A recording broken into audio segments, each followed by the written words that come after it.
டாடியோட birthday. Cake வெட்டிடுவோமா? Cake வெட்டிடலாமா?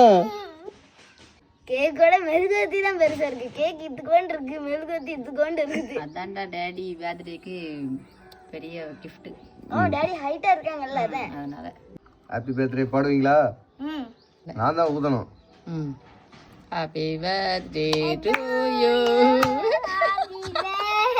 ஒண்ணும் இல்ல தெரிஞ்சதெல்லாம். ஓகேவா? ஓகே. நான் கூட உன் பிறந்தநாளுக்கு அந்த மாதிரி பண்ணுவேடா. ஐயா நேற்று நைட்டு ஃபுல்லாக இதுதான் வேலை அவளுக்கு. அப்படியா? பேப்பர் கலந்துச்சு குடிக்கிட்டியா? அதனால தூக்கி போட்டேன். நல்லா இருக்கு. கேக்கை கட் பண்ணுங்க. கட் பண்ணிடலாமா? கத்தியங்க. இதுக்கு கத்தி. இதான் பிறந்தநாள் கேக்கு. 4 பேர் இருக்குமா? நல்லா 4 துண்டு. முதல்ல என் செல்லத்துக்கு கொடுத்துட்டா? என் செல்ல என்னைக்குமே உங்க அம்மா தான்டா. அவ இல்லைன்னா நான் இல்லடா.